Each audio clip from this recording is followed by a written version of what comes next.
ওমর রাদিয়াল্লাহু আনহু বলছেন যে বাইনামা নাহনু ইনদা রাসূলিল্লাহ সাল্লাল্লাহু আলাইহি ওয়াসাল্লাম, একদিন আমরা রাসূল সাল্লাল্লাহু আলাইহি ওয়াসাল্লামের সাথে মসজিদে বসেছিলাম, ঠিক এভাবেই যেভাবে আপনারা বসে আছেন। এমনকি একজন ব্যক্তি মসজিদের মধ্যে প্রবেশ করলো, যার কাপড়টা ছিল প্রচণ্ড ধবধবে সাদা, যার চুলগুলো ছিল প্রচণ্ড রকম কালো, লা ইউরা আলাইহি আসারুস সাফার, তাকে দেখে মনে হচ্ছে না সে সফর করে মসজিদে এসেছে। একদম ঝকঝকা তকতক একজন মানুষ, পরিপাটি। সফর করে আসলে বোঝা যায় না একটা মানুষ সফর করে আসছে, কোনো চিহ্ন নাই। সে মসজিদে প্রবেশ করলো, হাত্তা জালাসা ইলা নবী সাল্লাল্লাহু আলাইহি ওয়াসাল্লাম, এমনকি সে নবী সাল্লাল্লাহু আলাইহি ওয়াসাল্লামের সামনে গিয়ে বসলো, তার হাঁটুর সাথে তার হাঁটুটাকে লাগিয়ে দিল। তাশাহুদে আমরা যেমন করে বসি ঠিক ওইভাবে। ওয়াদা কাফাইহি ইলা ফাখিজাইহি, এমনকি তার দুই হাতটা নবী সাল্লাল্লাহু আলাইহি ওয়াসাল্লামের উড়ুর উপরে রাখলো, রেখে বলল, ইয়া মুহাম্মদ, দরুদ পড়ব আমরা সাল্লাল্লাহু আলাইহি ওয়াসাল্লাম, আখবিরনি আনিল ইসলাম। প্রথম প্রশ্ন করছে, ইয়া মুহাম্মদ, হে মুহাম্মদ সাল্লাল্লাহু আলাইহি ওয়াসাল্লাম, আখবিরনি আনিল ইসলাম, আমাকে ইসলাম সম্পর্কে বলেন, ইসলামের সংজ্ঞা কি আমাকে সেটা বলেন। জানা উচিত না ইসলামের সংজ্ঞা কি? আমাদের এখনকার জেনারেশনকে জিজ্ঞাসা করবেন, ইসলামের বেসিক সংজ্ঞা বলতে পারবে না। সিরিয়াসলি বলছি, 10টা সূরা ধরেন বলতে পারবে না, 10টা হাদিস ধরেন বলতে পারবে না। সাহাবীদের নাম জিজ্ঞাসা করেন 10 জন, দেখেন বলতে পারে কিনা। নবীর 10 জন স্ত্রীর নাম জিজ্ঞাসা করেন, দেখেন বলতে পারে কিনা। আমাদের জেনারেশনকে এমন শিক্ষা ব্যবস্থায় পড়াশোনা করাচ্ছি আমরা, দিন শেষে এরা নামাজের ওযুর বেসিক জিনিসগুলো জানে না। এটা বাস্তবতা, জানা উচিত। একটু সামনে চলে আসেন, যারা ওখানে আছেন একটু সামনে চলে আসেন, পিছনে জায়গা হচ্ছে না। তো নবী সাল্লাল্লাহু আলাইহি ওয়াসাল্লামকে এই প্রশ্ন করা হলো, আখবিরনি আনিল ইসলাম, হে মুহাম্মদ সাল্লাল্লাহু আলাইহি ওয়াসাল্লাম, আমাকে বলুন ইসলাম কাকে বলে।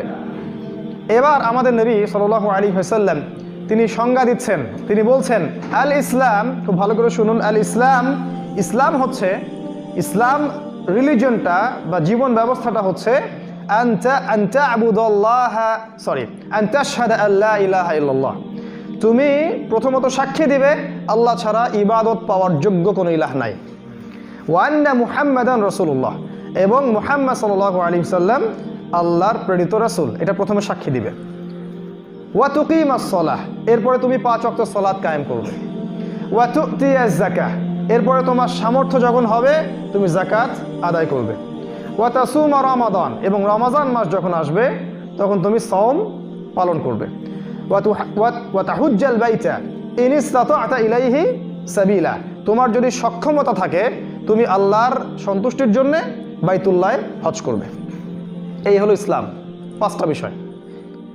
1 নাম্বার, আল্লাহর সাথে শিরক করবে না এবং মুহাম্মদ সাল্লাল্লাহু আলাইহি ওয়াসাল্লামকে রাসূল হিসেবে স্বীকার করবে। এর অর্থ কি? এর অর্থ হচ্ছে আমি আমাদের জীবনের কোনো ক্ষেত্রেই আল্লাহর সাথে শিরক করতে পারবো না। আমরা আল্লাহ ছাড়া কারো ইবাদত করতে পারবো না, আল্লাহ ছাড়া কাউকে সেজদা করতে পারবো না, আল্লাহ ছাড়া কারো জন্য নজর মানত করতে পারবো না, আল্লাহ ছাড়া কাউকে মাধ্যম ওসিলা ধরতে পারবো না, আল্লাহ ছাড়া কারো বিধান আইন শাসনকে বাস্তবায়নও করতে পারবো না। আল্লাহর হালালকে হালাল জানতে হবে, আল্লাহর হারামকে হারাম জানতে হবে। আল্লাহর হারামকে হালাল করা যাবে না, আল্লাহর হালালকে হারামও করা যাবে না। এক কথায় ইবাদতে, বিশ্বাসে, চিন্তায়, চেতনায়, কথায়, কাজে আল্লাহ সুবহানাহু ওয়া তাআলা তাওহীদ প্রতিষ্ঠা করতে হবে। এর নাম হচ্ছে লা ইলাহা ইল্লাল্লাহ। খুব সংক্ষেপে বললাম, এর ব্যাপক ব্যাখ্যা আছে।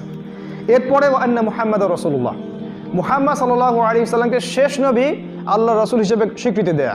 এর অর্থ কি? এর অর্থ হচ্ছে যে আমি আমার জীবন চলার পথে মুহাম্মদ সাল্লাল্লাহু আলাইহি ওয়াসাল্লামের তরিকা ছাড়া অন্য কোনো উসওয়াতুল হাসানা বা আদর্শ গ্রহণ করতে পারবো না। ইবাদত করতে হবে রাসূলের তরিকায়, ব্যবসা করবেন রাসূলের তরিকায়, চাকরি করবেন রাসূলের তরিকায়, সমাজ চালাবেন রাসূলের তরিকায়, রাষ্ট্র চালাবেন রাসূলের তরিকায়, অর্থনীতি চালাবেন রাসূলের তরিকায়, প্রতিটা কাজ জিকির আজগার করবেন রাসূলের তরিকায়, হজ করবেন তার তরিকায়, নামাজ পড়বেন তার তরিকায়। প্রতিটা কাজ রাসূল সাল্লাল্লাহু আলাইহি ওয়াসাল্লামের হুবাহু অনুকরণ করার নাম মুহাম্মাদুর রাসূলুল্লাহ সাল্লাল্লাহু আলাইহি ওয়াসাল্লাম। এর বাইরে গেলেই আপনি আপনার মুহাম্মাদুর রাসূলুল্লাহকে কেটে ফেললেন। হ্যাঁ, যদি কোনো ব্যক্তির কথা, যদি কোনো ব্যক্তির কাজ মুহাম্মদ সাল্লাল্লাহু আলাইহি ওয়াসাল্লামের কথা এবং কাজের সাথে মিলে যায়, সেটাকে গ্রহণ করতে আমাদের কোনো আপত্তি নাই। কিন্তু কোনো ব্যক্তি সে যত বড়ই বিশ্বনেতা হোক আর রাষ্ট্রনেতা হোক না কেন, কারো কথা কাজ যদি মুহাম্মদ সাল্লাল্লাহু আলাইহি ওয়াসাল্লামের কথা কাজের সাথে না মিলে, এটা ছুঁড়ে ফেলে দেয়া আমার জন্য ওয়াজিব। ওটাকে ডাস্টবিনে ছুঁড়ে ফেলে দেয়া আমার জন্য ওয়াজিব। ওটা কোশ্চিনকাল আমরা মানতে পারবো না। এই হলো লা ইলাহা ইল্লাল্লাহ মুহাম্মাদুন রাসূলুল্লাহ। তারপরে কি বলেছেন নবী সাল্লাল্লাহু আলাইহি ওয়াসাল্লাম? ওয়া তুকিমাস সালাহ, 5 ওয়াক্ত সালাত আদায় করবে, জামায়াতের সাথে 5 ওয়াক্ত সালাহ আদায় করবে, ইনক্লুডিং ফজর এবং এশা। শুধু জোহর আসর মাগরিব নয়, ফজর এশা সহ 5 ওয়াক্ত সালাত মসজিদে পুরুষদের জন্য জামায়াতে আদায় করতে হবে। আর সালাত ওই 4G 5G স্পিডে পড়া যাবে না। সালাতের মতোই পড়তে হবে, ধীর স্থিরভাবে নবীর তরিকায়, শান্তিতে, প্রশান্তির সাথে। এবং সালাতে নিজের সমস্ত আবেগ, চাওয়া পাওয়া ঢেলে দিতে হবে। সালাত নবী সাল্লাল্লাহু আলাইহি ওয়াসাল্লামের জীবনের শেষের দিকে যখন তিনি ইন্তেকাল করছেন, তার আগে তিনি বলছিলেন আস-সালাত আস-সালাত, সালাতের ব্যাপারে খেয়াল রেখো, সালাতের ব্যাপারে খেয়াল রেখো। ওয়া মা মালাকাত আইমানিকুম, তোমাদের হাতে, তোমাদের আন্ডারে যে নিসা মহিলারা আছেন তাদের ব্যাপারে খেয়াল রেখো। শেষ ওসিয়ত সালাত আস-সালাত। নবীজি ইন্তেকাল হচ্ছে, তিনি পর্দা সরিয়ে দেখছেন সাহাবীরা সালাত পড়ছেন, এই দৃশ্য দেখে তিনি দরদর করে কাঁদছেন। এই সালাতকে প্রতিষ্ঠা করার জন্য তাকে সারা জীবন কষ্ট করতে হয়েছে, সংগ্রাম করতে হয়েছে, যুদ্ধ করতে হয়েছে। আর আজকে মুসলিম উম্মার এই 90% মুসলিমের দেশে 90% মুসলিম সালাত পড়ে না। আমাদের যুব সমাজের 90% সালাত পড়ে না। যারা সালাত পড়ে তারা নিজেরা বোঝে না কি পড়তেছে। সালাত পড়ার পরেও নিজের ভিতরের খারাপ রিপুগুলো চলে যায় না। সালাত পড়ার পরেও সুদ খায়, ঘুষ খায়, জেনা করে, ব্যভিচার করে, সবই করে। তার মানে সালাত আপনাকে অন্যায় থেকে দূরে রাখতে পারছে না। কিন্তু আল্লাহ পাক কি বলেছিলেন? ইন্না সালাহ তানহা আনিল ফাহশাই ওয়াল মুনকার, নিশ্চয়ই সালাত আপনাকে সমস্ত পাপাচার থেকে দূরে রাখবে। ওই সালাত হচ্ছে না বিধায় পাপাচার থেকে দূরে থাকতে পারছি না। তারপরে নবীজি বলেছেন ওয়া তুতিয়া যাকাত, যাকাত আদায় করবে। আমাদের ইকোনমিক সিস্টেমটা ছিল যাকাত ভিত্তিক, এটাকে সরিয়ে করা হয়েছে সুদ ভিত্তিক। ইসলামিক ইকোনমিক্স হচ্ছে যাকাতের উপরে এবং ব্যবসার উপরে, এটাকে সরিয়ে দিয়ে করা হয়েছে সুদের উপরে। যদি বাংলাদেশের এই রাঘব বোয়ালদের কাছ থেকে আপনি যাকাত তুলতে পারতেন, তাহলে বাংলাদেশে কোনো দরিদ্র মানুষ থাকতো না ইনশাআল্লাহ। যদি এই করাপ্টেড লোকজন যারা মানুষের রক্ত চুষে কোটি কোটি টাকা আত্মসাৎ করেছে, এদের খালি জাকাতটা, এদের জাকাত নেওয়া যাবে কিনা সেটাও একটা মাসালা, ওটা আমি পরে আসছি, আমি হিসাবের কথা বলছি। নিতে যদি পারতেন তাহলে দেখতেন বাংলাদেশে দরিদ্র লোক বলে, বেকার বলে কেউ থাকতো না। জাকাত নাই, জাকাতের কোনো সুন্নাহ নাই, জাকাত রাষ্ট্রীয়ভাবে কালেকশন করা হচ্ছে না, সাংগঠনিকভাবে হচ্ছে না, এবং আমাদের যে ধর্মীয় যে বড় বড় অ্যাসোসিয়েশনগুলো আছে এগুলো থেকেও একটা বাইতুল মাল কেন্দ্রিক জাকাত ভিত্তিক অর্থ ব্যবস্থা চালু করা হচ্ছে না। কিভাবে আমরা রিবাকে সরাবো? কেমন করে আমরা আল্লাহর পক্ষে যুদ্ধ করব? অতএব এই জাকাত ভিত্তিক অর্থনীতি চালু করতে হবে। এটা হবে মুসলিমদের অন্যতম একটা বড় চ্যালেঞ্জ। এটা করতে না পারলে আমাদের অর্থনীতি শক্তিশালী হবে না। আর আমাদের অর্থনীতি শক্তিশালী না হলে আপনি হারানো খিলাফা ফিরে পাবেন না। আপনি সেই হারানো গৌরব, সেই খিলাফা, সেই ক্ষমতা, সেই দাপট, সেই শৌর্যবীর্য আপনি পাবেন না। যখন খাবারের জন্য আমরা পশ্চিমাদের মুখাপেক্ষী, তখন আপনি আপনার জায়গায় খিলাফা কায়েম করতে পারবেন না। ফি সাবিলিল্লাহ আপনি দাওয়াত ও জিহাদে অনেক বেগ পেতে হবে আপনাকে। ইকোনমিক বেস শক্ত করতে হলে জাকাত দরকার আছে। তারপর নবীজি বলেছেন ওয়া তাসুমা রমাদান, রমাদান মাস আসলে সওম পালন করবে। রমাদানের সওম এমনভাবে পালন করতে হবে যেন এই সওম আমাদেরকে যাবতীয় পাপাচার থেকে দূরে রাখে। সওম মানে খালি না খেয়ে থাকা নয়, সওম মানে হচ্ছে আল্লাহর নিষেধ করা প্রতিটা বিষয়কে ছেড়ে দেয়া, এর নাম সওম। কেউ যদি রোজা রেখে মিথ্যা কথা বলে, ঘুষ খায়, সুদ খায়, দুর্নীতি করে, এ রোজা কেটে গেছে, এ রোজা নাই, ও পেট শুকা থেকে লাভ নাই, এ রোজার কোনো গুরুত্বই নেই আল্লাহর কাছে। এরপরে নবীজি বলেছেন রমাদান কেন্দ্রিক, ইনশাল্লাহ আমরা পরে কথা বলবো, সামনে রমাদান কেন্দ্রিক খুতবা আসবে ইনশাল্লাহ। নবীজি বলেছেন হজ করবে যদি সামর্থ্য থাকে, যদি সামর্থ্য থাকে আপনি হজ করবেন। এই 5টা বেসকে বলা হয়েছে ইসলাম। কতজন মানুষ এই 5টা বেস আমরা ফলো করার চেষ্টা করছি বলুন? এটা বুনিয়াদি একটা বিষয়। শেষের কথা, এরপরে এই ব্যক্তি, যে ব্যক্তি প্রশ্ন করছে, সেই ব্যক্তি বলছে ইয়া মুহাম্মদ, হে মুহাম্মদ সাল্লাল্লাহু আলাইহি ওয়াসাল্লাম, আখবিরনি আনিল ঈমান, আমাকে ঈমান সম্পর্কে বলুন। এবার নবী সাল্লাল্লাহু আলাইহি ওয়াসাল্লাম বলছেন, ঈমানের সংজ্ঞা দিচ্ছেন। আর ঈমান হচ্ছে আন তুমিনা বিল্লাহ, তুমি বিশ্বাস করবে আল্লাহর প্রতি, ওয়া মালাইকাতিহি, তার ফেরেশতাগণের প্রতি, ওয়া কুতুবিহি তার আসমানি কিতাবসমূহের প্রতি, ওয়া রুসুলিহি তার সমস্ত নবী রসুলের প্রতি, ওয়াল ইয়াউমিল আখির পরকালের জীবনের প্রতি, ওয়াল কদরি খায়রিহি ওয়া শাররি তাকদীরের ভালো এবং মন্দের প্রতি। এই 6টা পিলারের উপর তুমি বিশ্বাস স্থাপন করবে, এর নাম হচ্ছে ঈমান।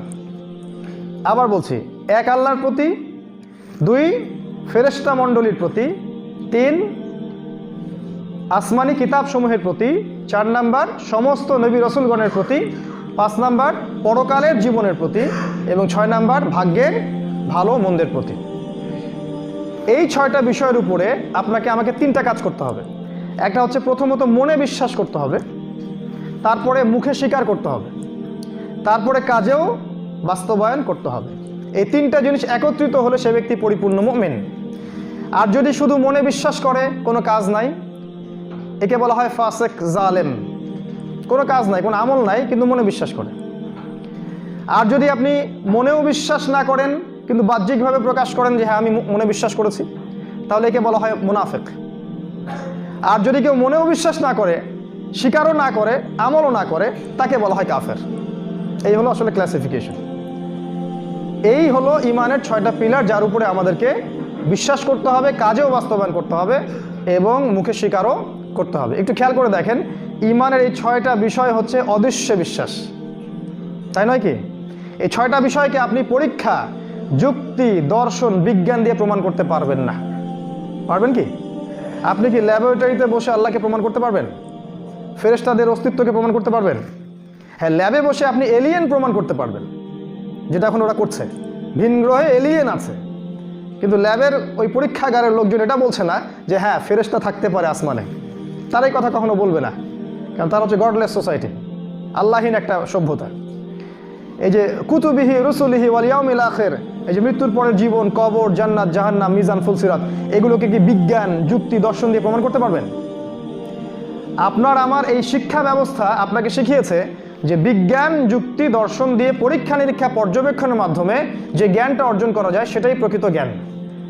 আর যদি যুক্তি, দর্শন, বিজ্ঞানে কোনো কিছু প্রমাণ না করা যায়, সেটার কোনো অস্তিত্ব নাই। এই হলো ওদের সভ্যতা, ওদের চিন্তা আর আমাদের চিন্তার মধ্যে পার্থক্য। আর আল্লাহ পাক এখানে বলছেন আল্লাযীনা ইউমিনুনা বিল গায়ব যালিকাল কিতাব লা রাইবা ফীহি হুদাল লিল মুত্তাকিন আল্লাযীনা ইউমিনুনা বিল গায়ব। এই বই তাদের জন্য হেদায়েত যারা মুত্তাকি, আর মুত্তাকি তারা যারা গায়েবে বিশ্বাস করে। এই ঈমানের 6টা পিলারই গায়েবে বিশ্বাস। এটাকে আপনি বিজ্ঞান, যুক্তি, দর্শন দিয়ে প্রমাণ করতে পারবেন না, কারণ ওই জ্ঞান, ওই যুক্তি, ওই দর্শন আল্লাহ আপনাকে দিয়ে পাঠান নাই। এখন আপনি আমি যদি ওদের কনসেপ্ট অফ ভিউ ফলো করি, তাহলে কাফের হয়ে মরতে হবে। এখানে একটা বিষয় হচ্ছে, মুসলিম সমাজের মধ্যে এই চেতনাটা এখন ঢুকে গেছে। তার ইসলামের বিষয়গুলো পালন করতে গিয়ে যুক্তি খোঁজে, দর্শন খোঁজে, বৈজ্ঞানিক ব্যাখ্যা খোঁজে। কি বৈজ্ঞানিক ব্যাখ্যা দিবেন আপনি? রাসূলুল্লাহ সাল্লাল্লাহু আলাইহি ওয়াসাল্লাম সামনে খাবার আনা হচ্ছে, তিনি দোয়া করছেন এবং খাবার বৃদ্ধি পাচ্ছে। কিভাবে আপনি বৈজ্ঞানিক ব্যাখ্যা দিবেন এখানে? রাসূল সাল্লাল্লাহু আলাইহি ওয়াসাল্লাম বদরের যুদ্ধ করছেন, আল্লাহ পাক ফেরেশতা পাঠিয়ে নবীকে সাহায্য করছেন, এর কি ব্যাখ্যা দিবেন আপনি? উহুদের যুদ্ধের দিন নবী সাল্লাল্লাহু আলাইহি ওয়াসাল্লামকে আঘাত করা হচ্ছে, তার ডানে বামে জিবরাইল এবং মিকাইল দুজন যুদ্ধ করছে, এর আপনি কি ব্যাখ্যা দিবেন? নবীজি হাতের মধ্যে ধুলো নিচ্ছেন, নিয়ে আল্লাহর নামে ছুটছেন, ধুলোর কণাগুলো কাফেরদের চোখে ঢুকে যাচ্ছে, এর কি ব্যাখ্যা দিবেন? নবীজি মাটির মানুষ, আকাশ ভেদ করে মহাকাশে চলে গেলেন, আল্লাহর সাথে দেখা করে আবার চলে আসলেন, এর কি ব্যাখ্যা দিবেন আপনি? অতএব ইসলামের প্রতিটা বিষয় যুক্তি দিয়ে মানবো, বিজ্ঞান দিয়ে মানবো আর দর্শন দিয়ে মানবো, এই চিন্তা ভুলে যান। ওই চিন্তা করতে গেলে আপনার দাড়ি টুপি থাকা সত্ত্বেও কাফের হয়ে কবরে যাওয়া লাগবে, কোনো সন্দেহ নাই। অতএব ওই চিন্তাবাদ, এটা ওদের কনসেপ্ট, পশ্চিমাদের কনসেপ্ট। ওরা এগুলো বিশ্বাস করে বিধায় ওরা আল্লাহকে বিশ্বাস করে না, যেহেতু আল্লাহকে দেখা যায় না, এই জন্য ওদের কাছে রিলিজিয়নের কোনো ভ্যালু নাই। ওটা একটা গডলেস সোসাইটি। এবং এখন ওই সোসাইটির যত আদর্শ সব মুসলিম বিশ্বে চাপিয়ে দেওয়া হয়েছে। ওদের ব্যাংকিং সিস্টেম সব জায়গায় চলছে, ওদের পলিটিক্যাল সিস্টেম সব জায়গায় চলছে, ওদের আদর্শ, ওদের সংস্কৃতি, ওদের মিডিয়া, ওদের প্রযুক্তি সমস্ত জায়গায় চলছে। আর আমরা এগুলো গিলছি, এরা দাজ্জালের ফলোয়ার, এরাই শেষ জামানের দাজ্জালকে ফলো করবে, দেখবেন। এখানে নবীজি বলেছেন ঈমানের পিলারগুলো কি। আমরা এখানে মনে বিশ্বাস করতে হবে, মুখে স্বীকার এবং কাজে বাস্তবায়ন। কাজে বাস্তবায়ন না থাকলে খালি মুখের স্বীকৃতি দিয়ে কোনো লাভ নাই। ঈমান আমার আছে, আমি নামাজ যদিও পড়ি না, এইসব কনসেপ্টের কোনো দাম নাই। প্রতিটা আল্লাহর হালালকে হালাল জানতে হবে, আল্লাহর হারামকে হারাম জানতে হবে এবং আল্লাহর দিন, আল্লাহর জমিন, আল্লাহর দিন প্রতিষ্ঠার চেষ্টা করতে হবে। এর নাম ইসলাম, এর নাম ইসলাম। শুধু ওই ঘরের কোনায় বসে তসবিহ টিপবো আর মসজিদের কোনায় বসে খালি সুবহানাল্লাহ পড়বো, এই জন্য আল্লাহ পাক আপনাকে আমাকে পাঠান নাই। ইসলাম ঘরের কোনার জন্য নয়, ইসলাম পুরো বিশ্বের জন্য। আর আগামী দিনগুলোতে ইনশাআল্লাহ তাআলা এই ইসলাম হবে এই বিশ্বের সুপার পাওয়ার। বিশ্বের প্রতিটা রাষ্ট্র শাসিত হবে ইসলামের আওতায় ইনশাআল্লাহ তাআলা। পৃথিবীর কোনো শক্তি এটা ঠেকাতে পারবে না, কারণ রাসূল সাল্লাল্লাহু আলাইহি ওয়াসাল্লাম তার পবিত্র জবান এটা ভবিষ্যৎবাণী করে গেছেন। ইমামুল মাহদী যখন আসবেন, ঈসা আলাইহিস সালাম যখন আসবেন, বিশ্বের কোনো প্রান্ত বাকি থাকবে না যেখানে ইসলামিক হুকুমত এবং শাসন কায়েম হবে না ইনশাআল্লাহ। এর বিরোধিতা যারা করবে তাদেরকে আল্লাহ পাক ধুলোয় মিশিয়ে দিবেন, আদ এবং সামুদ জাতির মতো। এর বিরোধিতা যারাই করবে, যে দেশ, যে সভ্যতা, যে জাতি বা যে সিভিলাইজেশন, আল্লাহ পাক কাউকে বাকি রাখবে না, প্রত্যেককে আল্লাহ পাক ধ্বংস করে ছাড়বেন ইনশাআল্লাহ। এটা সামনে হতেই যাচ্ছে, অতএব আগে নিজের ভিত্তিটা শক্ত করুন। তৃতীয় প্রশ্ন করেছেন তিনি, ওই ব্যক্তি, আখবিরনি আনিল ইহসান, হে মুহাম্মদ সাল্লাল্লাহু আলাইহি ওয়াসাল্লাম আমাকে ইহসান সম্পর্কে বলেন। ইহসান কি জিনিস? আমরা ইহসান কথাটা শুনলে মনে করি যে কারো উপরে অনুগ্রহ করা। এর আরও একটা ব্যাখ্যা আছে। নবী সাল্লাল্লাহু আলাইহি ওয়াসাল্লাম বলছেন, আল ইহসান, ইহসান হচ্ছে আন তা'বুদাল্লাহা কাআন্নাকা তারাহ, তুমি এমনভাবে আল্লাহর ইবাদত করবে যেন তুমি আল্লাহকে দেখছো। ওয়া ইল্লাম তাকুন তারাহ, যদি তুমি আল্লাহকে দেখতে না পারো, ফাইন্নাহু ইয়ারাক, চিন্তা করবে আল্লাহ তোমাকে দেখছেন। এই কনসিয়াসনেসের নাম ইহসান। প্রতিটা ইবাদত এমনভাবে করা যাতে মনে করা যে আমি আল্লাহকে দেখতে পাচ্ছি, আল্লাহকে হাজির নাজির জেনে ইবাদত করা। আর যদি আমি আল্লাহকে দেখতে না পাই, কারণ পৃথিবীর চোখ দিয়ে আল্লাহকে দেখা সম্ভব নয়, তখন মনে রাখতে হবে যে আল্লাহ পাক অবশ্যই আপনাকে দেখছেন। এই ইহসানটা তাকওয়ার সাথে সম্পৃক্ত। যার ইহসান যত বেশি তার ভিতর তাকওয়া তত বেশি, মুত্তাকি সে তত বেশি। ইহসান যার ভিতর চলে আসবে প্রতিটা ইবাদতের মধ্যে, তখন গিয়ে সে ইবাদতের স্বাদ পাবে। যখন আমরা সালাত পড়বো, যদি আমরা মনে করি আমরা আল্লাহর সামনে দাঁড়িয়ে আছি, তখন সালাতের মনোযোগ ইনশাআল্লাহ ডানে বামে যাবে কম। যখন আমরা ব্যবসা করছি, তখন যদি মনে করি আল্লাহ আমাকে দেখছেন, আপনি ব্যবসায় ওজনে কম দিতে পারবেন না। যখন আপনি রোজা আছেন, সওম রেখেছেন, মনে করছেন আল্লাহ আমাকে দেখছেন, গোপনে আপনি পানি পান করতে পারবেন না, অন্যায় কাজ করতে পারবেন না। একটা মেয়ে যদি মনে করে যে আল্লাহ আমাকে দেখছেন, সে কখনো নগ্ন হয়ে বাইরে বের হতে পারে না। একটা সমাজ নেতা যদি মনে করে আল্লাহ আমাকে দেখছেন, আল্লাহর কাছে আমাকে জবাবদিহি করতেই হবে, সে কখনো সমাজে দুর্নীতির আইন কায়েম করতে পারে না। একটা রাষ্ট্রনেতা, বিশ্বনেতা যদি জানে, বিশ্বাস করে আল্লাহ আমাকে দেখছেন, আমি আল্লাহকে দেখছি, সে কখনো তার ক্ষমতার আওতায় আল্লাহ বিরোধী কোনো শরিয়া কায়েম করতে পারে না। আমাদের ইহসানের ত্রুটির কারণেই আমরা আল্লাহকে ভুলে গেছি এবং জীবনের প্রতিটা ক্ষেত্রে, ব্যক্তিগত জীবন বলেন, পারিবারিক জীবন বলেন, সামাজিক, অর্থনৈতিক, রাজনৈতিক প্রতিটা জীবনে আমরা আল্লাহর বিরুদ্ধাচরণ করেই যাচ্ছি এবং করেই যাচ্ছি। শুধু ইহসান না থাকার কারণে আমরা চিন্তা করছি না যে আল্লাহ আমাদেরকে দেখছেন। আল্লাহ পাক ওই বীর্য থেকে তৈরি করেছেন আমাকে, আর কবরে যখন লাশ হয়ে যাব তখনও দুর্গন্ধযুক্ত লাশ হয়ে যাব। মাঝখানের এই সময়টা আমি উদ্ধত এবং অহংকার প্রদর্শন করছি। ওয়ালা তামশি ফিল আরদি মারহা, আল্লাহ পাক বলেছিলেন জমিনের মধ্যে বুক ফুলিয়ে হেঁটো না। ইন্নাকা লান তাখরিকাল আরদা, তুমি এই জমিনকে ধসাতে পারবে না। ওয়ালান তাবলুগাল জিবালা তুলা, আর পাহাড়ের উচ্চতায় কখনো পৌঁছাতেও পারবে না। কি কথা! জমিনে অহংকার করে হেঁটো না বুক ফুলিয়ে, কারণ তুমি এই জমিনটাকে ধসাতে পারবে না, আর তুমি পাহাড়ের উচ্চতায় কখনো পৌঁছাতে পারবে না। সূরা বনী ইসরাঈল পড়ে দেখেন। এই মাঝখানের সময়টুকুতে আমরা ইহসান, তাকওয়া ভুলে যাওয়ার কারণে প্রতিটা ক্ষেত্রে আল্লাহর বিধান, আল্লাহর হুকুম আহকামের বিরোধিতা করছি, আর কোনো কোনো ক্ষেত্রে সরাসরি না করলেও কায়দা কৌশল করে করছি। সরাসরি খাওয়াচ্ছি না, ঘুরিয়ে খাওয়াচ্ছি। শোনেন, আল্লাহ পাক আপনার মনের কথা জানেন, আপনি কোন কাজ কোন উদ্দেশ্যে করছেন আল্লাহ পাক জানেন। এবং কোনো সন্দেহ নাই, যে ব্যক্তি তার দিনের বিরোধিতা করবে, আল্লাহর দিনের বিরোধিতা করবে, দিনকে ডমিনেট করার চেষ্টা করবে, দিনকে ধ্বংস করার চেষ্টা করবে এবং দিনের বিরুদ্ধাচরণ করে অন্য সংস্কৃতি, অন্য আদর্শকে প্রতিষ্ঠা করার চেষ্টা করবে, কোনো সন্দেহ নেই আল্লাহ পাক এদের শিকড়টা উপড়ে ফেলে দিবেন ইনশাআল্লাহ। এটা আল্লাহর দায়িত্ব। এটা আমরা, কোনো ব্যক্তি যদি নাও করে, এটা আল্লাহ নিজেই করবেন ইনশাআল্লাহ। সূরা তাওবা পড়ে দেখেন, আল্লাহ বলেছেন তারা কি দুইটা শাস্তির একটার জন্য অপেক্ষা করছে? হয় আমি মুমিনদের হাত দিয়ে ওদেরকে শাস্তি দেওয়াবো, না হলে আমি নিজেই ওদেরকে শাস্তি দিব। এটা 3 নম্বর প্রশ্ন। 4 নম্বরে কিন্তু প্রশ্ন করেছেন, আখবিরনি আনিস সাআহ, হে মুহাম্মদ সাল্লাল্লাহু আলাইহি ওয়াসাল্লাম আমাকে বলেন কিয়ামত কবে হবে। এবার নবী সাল্লাল্লাহু আলাইহি ওয়াসাল্লাম বলছেন, মাল মাসউলু আনহা বিআলামি মিনাস সাইল, এই প্রশ্নের উত্তর আপনি যতটুকু জানেন আমি ততটুকুই জানি। প্রশ্নকারী এবং প্রশ্ন যাকে করা হয়েছে উভয়ের জ্ঞানই এখানে সমান। আমি জানি না এক্স্যাক্টলি কোন দিনে, কী বারে, কোন সালে, কত তারিখে কিয়ামত হবে, এটা আমি জানি না। কে বললেন? নবী সাল্লাল্লাহু আলাইহি ওয়াসাল্লাম নিজেই বলেন আমি জানি না। তাই আমরা যে সাল বলে দিচ্ছি, এত সালে এটা হবে, এত সালে এটা হবে, এটা ঠিক না, এটা কিন্তু ঠিক না। এবার পঞ্চম প্রশ্ন করছেন এই ব্যক্তি, তিনি বলছেন ঠিক আছে, ফাখবিরনি আন আমারাতিহা, তাহলে ঠিক আছে আপনি কিয়ামতের কিছু আলামত বলে দেন। কিয়ামত কবে হবে এক্স্যাক্টলি আপনি জানেন না, আমিও জানি না, আল্লাহ ছাড়া কেউ জানে না, কিন্তু কিয়ামতের আলামত কিছু আমাদেরকে বলে দেন। নবী সাল্লাল্লাহু আলাইহি ওয়াসাল্লাম এই হাদিসে মাত্র দুইটা আলামত বলেছেন আর কি, দুইটা। অন্য অনেক হাদিস আছে, ওখানে শত শত আলামত আছে। এই হাদিসে তিনি দুইটা আলামত বলেছেন। একটা বলেছেন যে ওয়ান তালিদাল আমাতু রাব্বাতুহা, যখন আপনি দেখবেন যে দাসী তার মনিবকে জন্ম দিচ্ছে, দাসী তার মালিককে জন্ম দিচ্ছে। এর গভীর ব্যাখ্যা আছে। একটা ব্যাখ্যা হচ্ছে যে পিতা মাতার সাথে দাস দাসীর মতো আচরণ করা হবে শেষ জামানায়। দেখছেন না এখন সমাজে পিতা মাতার সাথে দাস দাসীর মতো আচরণ করবে সন্তানেরা। এমনকি আমরা তো নিউজ দেখছি, মাকে জবাই করে রাখতেছে, বাবাকে জবাই করে ফেলতেছে সম্পত্তির জন্যে। সাহাবীরা বলতেন এই যুগে কি মানুষের বিবেক চলে যাবে? নবীজি বলতেন এই যুগের মানুষগুলো হবে আবর্জনার মতো, কীট পতঙ্গ আবর্জনার মতো। ইলম উঠে যাবে, জ্ঞান উঠে যাবে, জাহিলিয়াত বর্ষিত হবে, আলেমদের মৃত্যু হয়ে যাবে, মানুষ জাহেলদেরকে আলেম রূপে গ্রহণ করবে।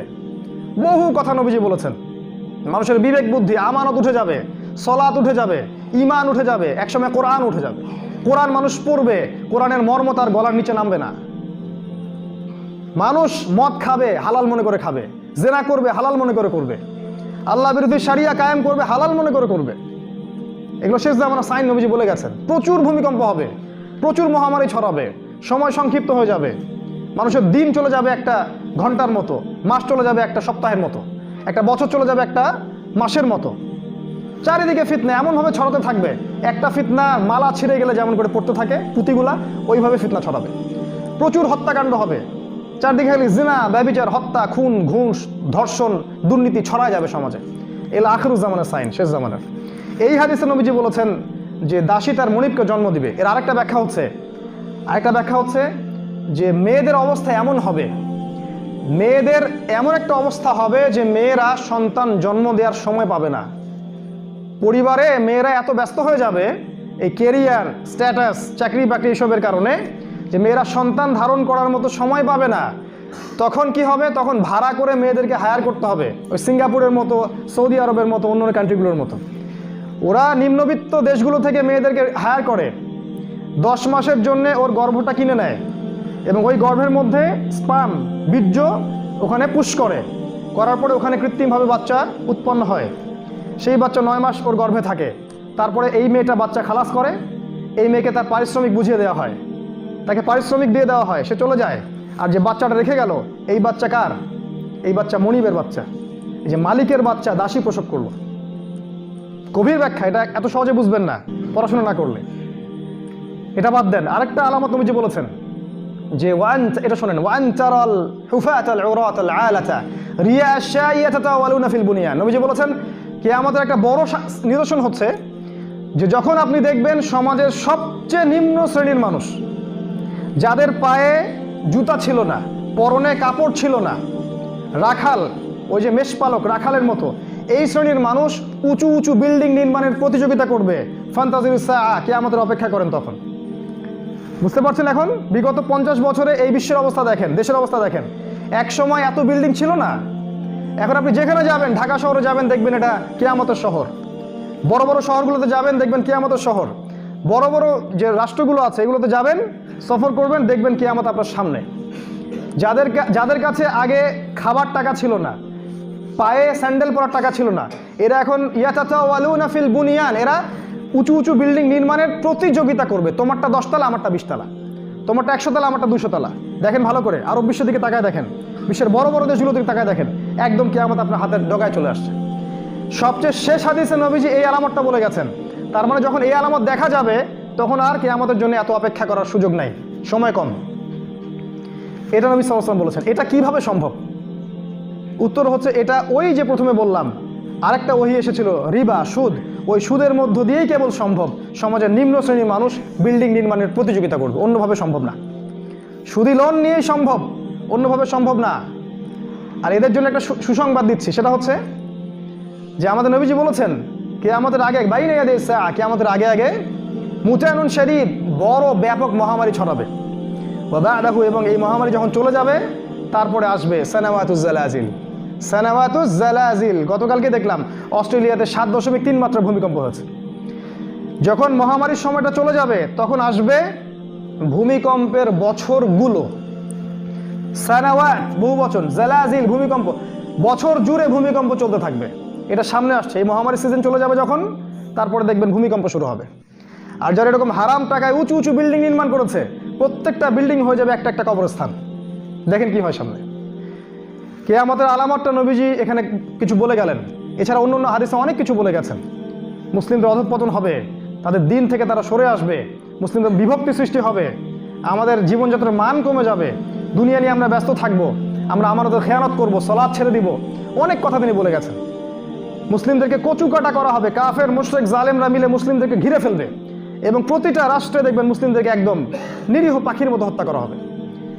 এরপরে আসবে বড় যুদ্ধ, ওই যুদ্ধের পরে আসবে ইমামুল মাহদি, তারপরে আসবেন কনস্টান্টিনোপল বিজয়, তারপর আসবে দাজ্জাল মানুষের রূপে আত্মপ্রকাশ করবে, তারপরে আসবে ঈসা আলাইহিস সালাম, তারপরে খেলাফা। এগুলো সামনে আসতে যাচ্ছে, এই সময়টা আপনার জন্য অপেক্ষা করছে। এই যে হাদিসটা আমি বললাম, হাদিসে জিবরিল বলা হয় এটাকে। এবার এই ব্যক্তি যখন উঠে গেলেন, প্রশ্ন শেষ, উনি উঠে গেলেন, চলে গেলেন। এবার উমর রাদিয়াল্লাহু আনহু, যিনি হাদিসের রাবি, তিনি বলছেন ফালাবিস্তু মালিয়ান, আমি খুব চুপ করে বসে থাকলাম, খুব স্তব্ধ হয়ে গেলাম, আমরা সবাই ঠান্ডা হয়ে গেলাম। তারপরে রাসূল সাল্লাল্লাহু আলাইহি ওয়াসাল্লাম বললেন যে ইয়া ওমর, হে ওমর, আতাদরি মানিস সাইল, তুমি কি জানো এই প্রশ্নকারী ব্যক্তি কে ছিল? এবার উমর রাদিয়াল্লাহু আনহু বলছেন ওয়াল আল্লাহু ওয়া রাসূলুহু আ'লাম, আল্লাহ এবং তার রাসূল ভালো জানেন। আদব, আল্লাহ এবং তার রাসূল ভালো জানেন। এবার তিনি বলছেন ইন্নাহু জিবরিল, সে হচ্ছে জিবরাইল আলাইহিস সালাম, সুবহানাল্লাহ। আতাকুম ইউআল্লিমুকুম দীনাকুম, তিনি এসেছিলেন তোমাদেরকে তোমাদের দিন শেখাতে। নবী সাল্লাল্লাহু আলাইহি ওয়াসাল্লামের জীবনের শেষ দিকের হাদিস এটা, একদম শেষ দিকের। এইবার জিবরাইল আলাইহিস সালাম হিস্ট্রিতে প্রথমবার জনসমক্ষে মানুষের রূপ ধরে এসেছেন, এর আগে আসেন নাই। এটাই প্রথমবার, এটাই শেষবার। জনসমক্ষে তিনি মানুষের রূপ ধরে মসজিদে এসেছেন, সাহাবীদের সামনে রাসূলকে 4টা প্রশ্ন 5টা প্রশ্ন করেছেন, এবং এর মধ্য দিয়ে সাহাবীদেরকে দিন শিখিয়ে গেছেন। এরপরে আর জিবরাইল আলাইহিস সালাম কখনো ওহী নিয়ে আসবেন না। এই হাদিসটা আমাদের জন্য কত গুরুত্বপূর্ণ তাহলে। এখানে ইসলামের প্রত্যেকটা বুনিয়াদী বিষয় আছে। ইসলাম কাকে বলে, কি করলে ইসলাম টিকবে, কি করলে ইসলাম কেটে যাবে, শিরক কাকে বলে, সালাত, সওম, যাকাত, সব কিছু এখানে আছে। হজ, রমাদান, এখানে আছে ইমানের পিলারগুলা, কি করলে ইমান থাকবে, কি করলে ইমান থাকবে না, ইমানের পিলারগুলো কি কি। এরপর আছে ইহসান, ইসলাম আর ইমানের সাথে কিভাবে ইহসানের সাথে ইবাদত করব, আল্লাহকে পাবো। তারপরে আছে কিয়ামতের আলামত। তাহলে কিয়ামতের আলামত সম্পর্কে পড়াশোনা করা, এটা জানা, শেষ জামানাকে স্টাডি করা গুরুত্বপূর্ণ বিষয়। কারণ শেষ হাদিসে নবী সাল্লাল্লাহু আলাইহি ওয়াসাল্লামকে প্রশ্ন করা হয়েছে আলামাতুস সাআ সম্পর্কে, কিয়ামতের আলামত সম্পর্কে। আর আজকে আমরা মনে করি এটা নিয়ে স্টাডি করার দরকার নাই, এটা দেরি আছে, 1000-2000 বছর দেরি আছে। সাহাবীরা ওই 1400 বছর আগেই মসজিদে বসে কিয়ামতের আলামত নিয়ে আলোচনা করতেন। 1400 বছর আগে একবার নবীজি যাচ্ছেন, সাহাবীরা আলোচনা করছেন, নবীজি বলছেন তোমরা কি নিয়ে কথা বলছো? সাহাবীরা বললেন আমরা কিয়ামত নিয়ে কথা বলছিলাম, কবে হবে এই বিষয় নিয়ে। নবীজি বললেন 10টা আলামত না আসা পর্যন্ত কিয়ামত হবে না। তার মানে বোঝা যাচ্ছে সাহাবীরা পর্যন্ত কিয়ামতের আলামত নিয়ে আলোচনা করতেন, কথাবার্তা বলতেন। কি জন্যে? যাতে করে আমরা আলামতগুলো মেলাতে পারি এবং সতর্ক হতে পারি, নিজে সতর্ক হতে পারি, সমাজকে সতর্ক করতে পারি, উম্মাহকে সতর্ক করতে পারি, এবং আগামীর জন্য প্রস্তুতি গ্রহণ করতে পারি। এটাকে বেশি ভালো নয় যে আমরা যদি আগামী সম্পর্কে জানি সেভাবে প্রস্তুতি নিয়ে আগাবো, আর যদি আমি না জানি আগামীতে কি হতে যাচ্ছে, তাহলে আমি তো ফিতনায় পড়ে থাকবো, আমাকে বাঁচানোর কেউ থাকবে না। অতএব আর লম্বা করছি না, আসুন আমরা সবাই এই হাদিসে জিবরিলের যে শিক্ষাগুলো আজকে আমরা শিখলাম, ইসলাম কাকে বলে, ঈমান কাকে বলে, ইহসান কাকে বলে, কিয়ামত কবে হবে এবং এর আলামতগুলো কি কি, এগুলোকে নিয়ে বিস্তারিত পড়াশোনা করি এবং আগামী দিনগুলোতে আমরা ইসলামের পতাকা বহন করার জন্য দৃঢ় প্রত্যয়ী হই ইনশাআল্লাহ। আল্লাহ পাক আমাদের সবাইকে তার দিনের জন্য কবুল করুন, পরিপূর্ণ ইসলাম পালন করার তৌফিক দান করুন, পরিপূর্ণ মুমিন হওয়ার তৌফিক দান করুন, ইহসানের সাথে আল্লাহর ইবাদত করার তৌফিক আল্লাহ পাক দান করুন, এবং কিয়ামতের সমস্ত আলামতগুলো নিয়ে পড়াশোনা করার তৌফিক দান করুন। সেই হিসাবে প্রস্তুতি গ্রহণ করে সামনের দিনগুলোর জন্য প্রিপারেশন নেওয়ার এবং কিভাবে আমরা পথ চলবো সেই ট্র্যাকটাকে সুন্দর করে ফিক্স আপ করার তৌফিক আল্লাহ পাক আমাদের সবাইকে দান করুন। আল্লাহুম্মা আমিন। আকুলু কওলি হাযা আস্তাগফিরুল্লাহ লি ওয়া লাকুম ওয়া লিসাইরিল মুসলিমিন। বারাকাল্লাহু লানা ওয়া লাকুম বিল আয়াতিল হাকীম। ইন্নাহু তাআলা জাওয়াদুন কারীমুন বার রাউফুর রহিম। আসসালামু আলাইকুম।